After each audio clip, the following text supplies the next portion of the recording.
So you're getting married. Ha! To love, honor, and obey? Right.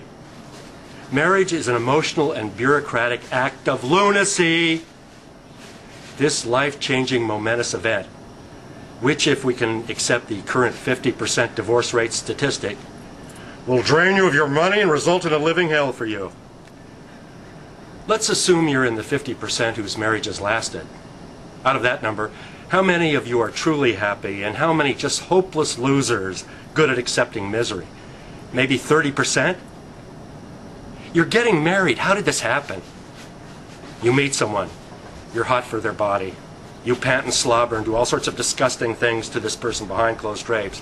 Remember, the naughty illicit sex that you now enjoy will be taken away by the act of marriage. Marriage will sanctify your fooling around and eventually make it boring. Then it becomes mere procreation to bring another human being into the world. And remember, nothing kills the fun of naughty sex more than having your partner become the parent of your child. You're getting married.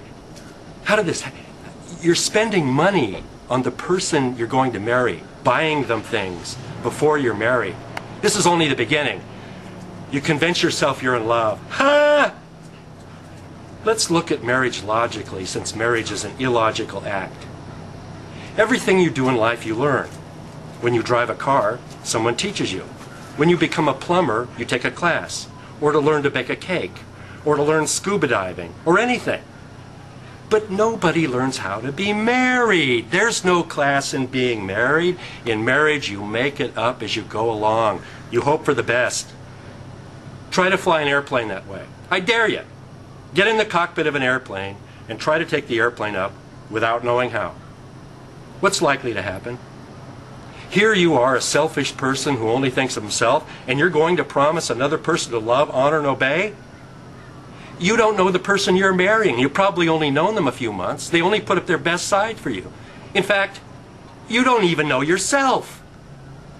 During the wedding service, when the minister says, "Do you, Egbert, take thee, Daphne, to have and to hold, through sickness and health, till death do you part?" Your honest response to that should be, maybe. When the minister says, "Will you honor and cherish her through good times and bad?" Your honest response to that should be, possibly. Then you ask the minister, "How bad are these bad times?" You're going to sign legal papers that give her title to your money and the ability to clean you out.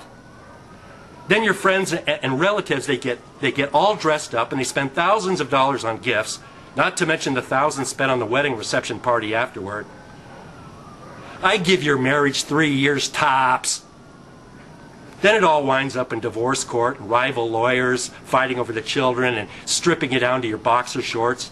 Your hair falls out. You feel like you're 100 years old. Life becomes a living hell, all because you promised things whose true scope you never understood. Go ahead and get married, I dare you. Order a copy of my new book and CD, "Don't Promise Things You Can't Deliver. How to Remain Celibate, Remain Happy, Retain Your Money, and Decrease the World's Surplus Population." Available at bookstores near you. Order today.